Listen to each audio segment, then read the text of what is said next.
Graças a Deus, estamos mais uma vez aqui, pela misericórdia dEle, pelo amor dEle, e estamos muito felizes de poder compartilhar com você e dar continuidade nas lições desse livro, Fundamentos da Fé Cristã.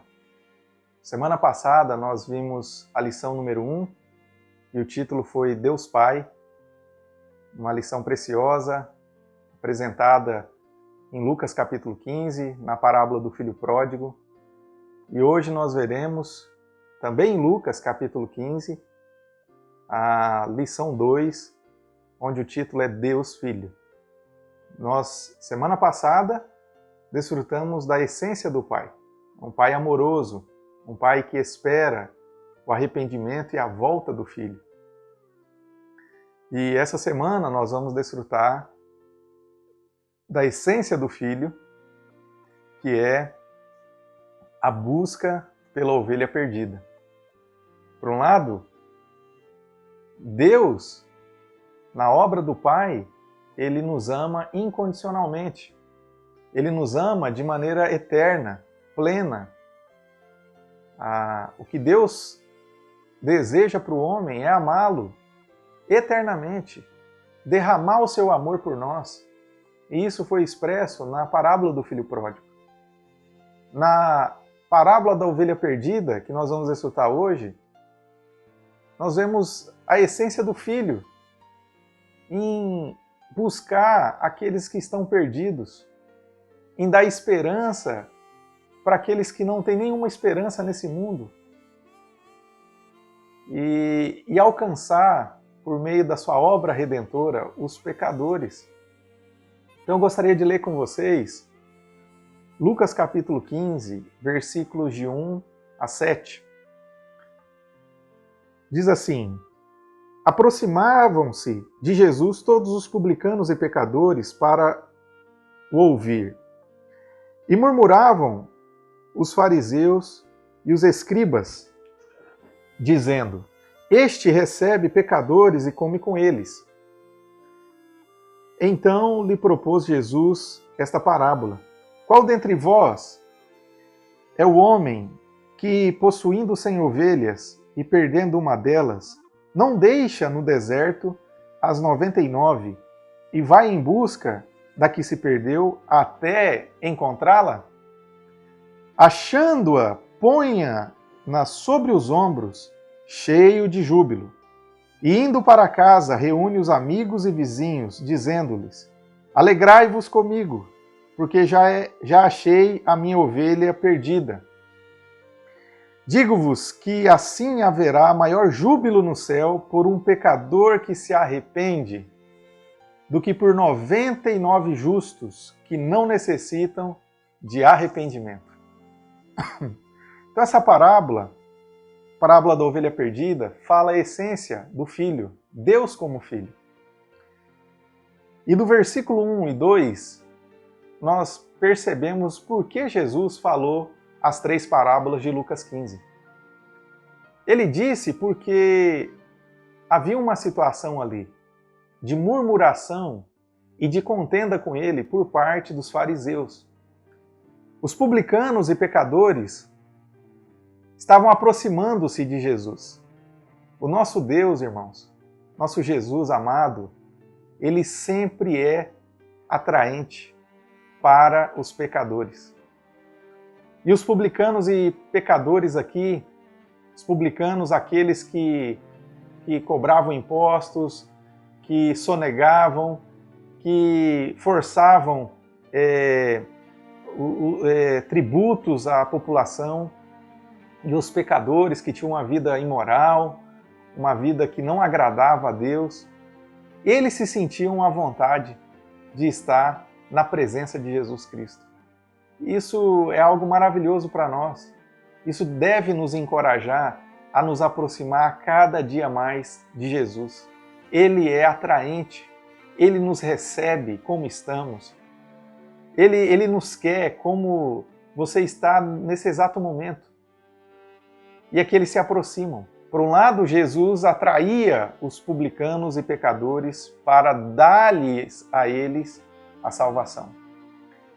Mas, por outro lado, existiam os fariseus, que eram doutos na lei, que conheciam, eram doutores da lei do Antigo Testamento, que deviam atrair esses publicanos e pecadores à presença de Deus. Esse era o papel deles. Quanto mais eles sabiam da lei, mais eles deviam fazer o papel de levar as pessoas até Cristo. Mas aqui é o contrário. Em Lucas 15, nós vemos que eles murmuravam, no versículo 2, e ficaram indignados porque Jesus estava repleto, aglomerado ali de publicanos e pecadores. Então, o Senhor ele propôs 3 parábolas, e uma parábola é a da ovelha perdida, que fala da busca incansável do filho por mim e por você. Isso mesmo. A busca incansável do filho por mim e por você. E aqui o Senhor fala que de um bom pastor, que na verdade estava falando dele mesmo. Em João capítulo 10, versículos 10 e 11, a palavra diz assim: o ladrão vem somente para roubar, matar e destruir.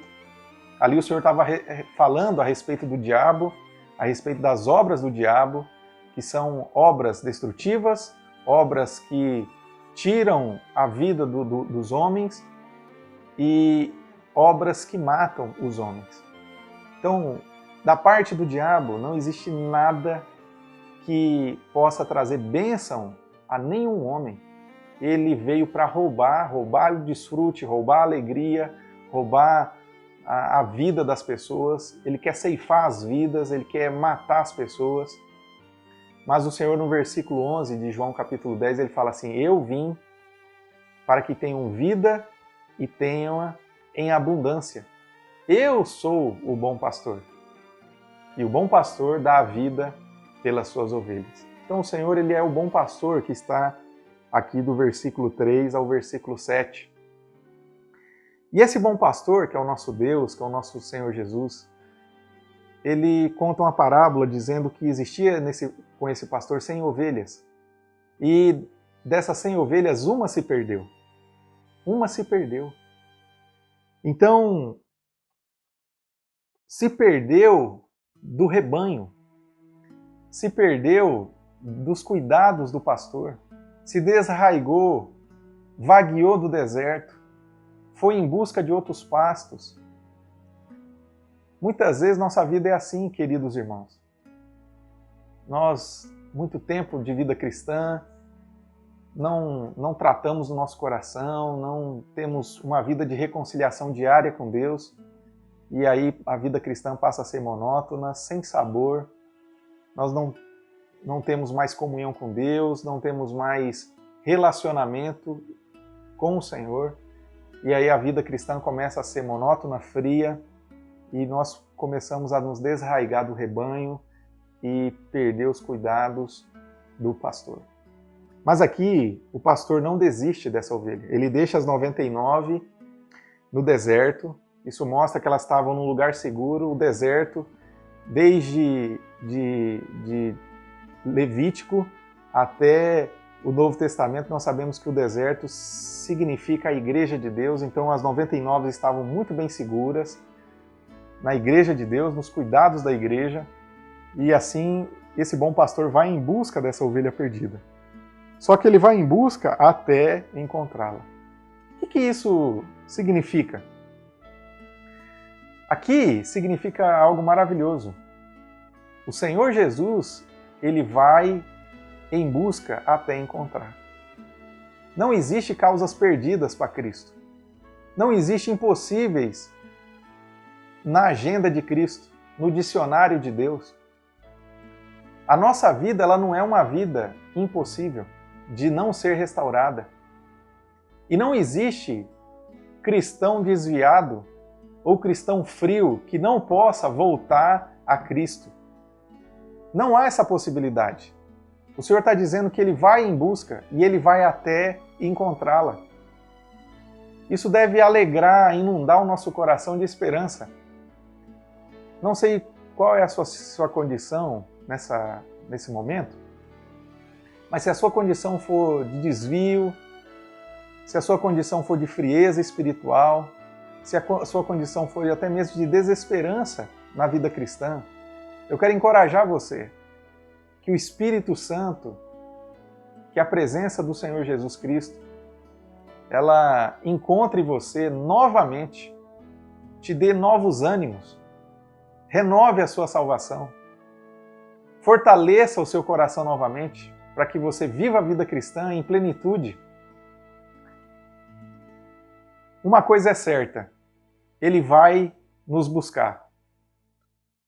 E aonde nós estivermos, Ele vai nos encontrar.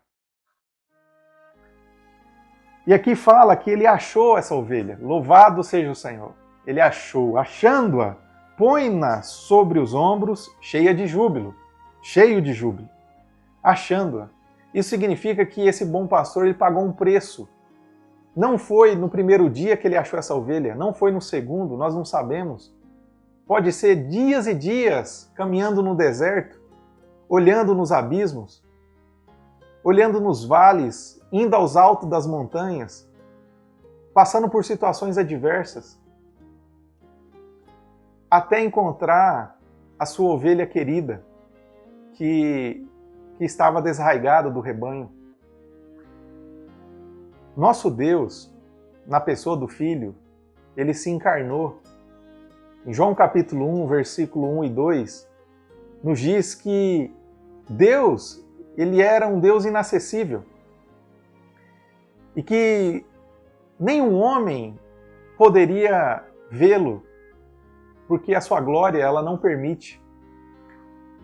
Qualquer homem que entrasse na presença de Deus, ele seria consumado, ele seria morto. Mas Deus ele resolveu se revelar, e ele se revelou no Filho. Então Deus era a palavra, ele era o Verbo. Mas ali diz que o Verbo, ele estava com Deus e o Verbo era Deus. E no versículo 14, esse Verbo se fez carne, louvado seja o Senhor. Esse Verbo se fez carne e ele habitou entre nós, cheio de graça e de realidade. Esse Verbo é o nosso Senhor Jesus Cristo. Então Deus se materializou em um homem. Agora Deus era um homem na terra, vivendo na carne humana, nessa vida humana que nós temos. E ele pagou um preço, ele percorreu o caminho e o sofrimento da cruz, assim como esse bom pastor. Não foi fácil para me achar e achar você. Não foi fácil. O Senhor teve que pagar um alto preço em poder nos encontrar. Ele deixou sua glória, ele deixou o conforto do Pai, ele deixou a adoração dos anjos. Ele desceu a esse mundo. Ele nasceu numa estribaria. Ele não tinha um conforto. Ele nasceu em Belém, de Nazaré. Sua vida foi uma vida de sofrimento e perseguição. Aos 33 anos e meio, ele viveu seu ministério de maneira sofrida e dolorosa. E ele sabia que o fim era a cruz. Ele passou pela cruz, derramou o seu precioso sangue por volta de 6 horas pendurado em um madeiro. Ele perdeu a presença do Pai, o Pai o abandonou, porque os pecados de toda a humanidade, não somente os que cometeram, os que cometem hoje, mas os que virão cometer, estavam sobre ele. E ali o Pai o abandonou para julgar aquele homem. E ali os nossos pecados foram julgados em Jesus Cristo. Ele morreu na cruz. Ele entrou na morte. Passou 3 dias na morte. Mas graças a Deus, no 3º dia, Deus o ressuscitou. E ele foi ascendido ao céu. Isso revela que Deus aprovou a obra do seu Filho. Então, para ele nos achar, não foi poucos dias de sofrimento ou poucos dias de entrega, de abnegação, mas ele sofreu em nosso lugar. E aqui fala que, achando, põe-na sobre os ombros, cheio de júbilo. Põe-na sobre os ombros.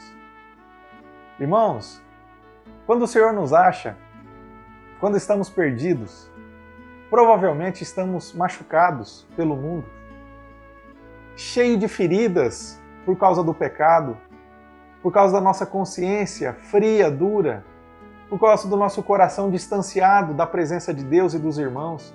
Quando o Senhor nos acha, nós estamos totalmente feridos, cansados de vaguear nesse mundo, assim como essa ovelha.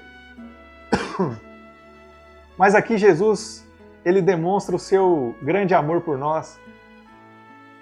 Ele não fala para essa ovelha continuar andando, mas ao vê-la, compadece dela e põe ela sobre os seus ombros. Louvado seja o Senhor.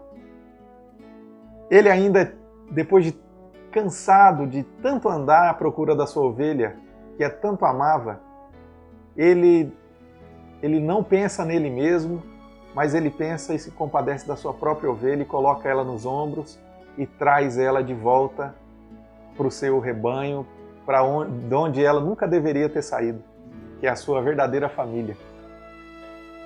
Louvado seja o Senhor. E ele não faz isso com tristeza, ele faz isso cheio de júbilo. Nosso Deus se alegra quando nos encontra. Deus tem prazer na nossa presença. Você tem prazer na presença de Deus? Quero dizer para você que Deus também tem prazer na sua presença. Quando Ele encontra você, Ele fica cheio de alegria. E aqui no versículo 6 ele fala: indo para casa, reúne os amigos e vizinhos, dizendo-lhe: alegrai-vos comigo, porque já achei minha ovelha perdida. Digo-vos que assim haverá maior júbilo no céu por um pecador que se arrepende do que por 99 justos que não necessitam de arrependimento. Aqui nesse versículo o Senhor entrega uma lição para os fariseus e também serve, irmãos, de espelho para todos nós. Não é a nossa justiça que irá produzir alegria no céu.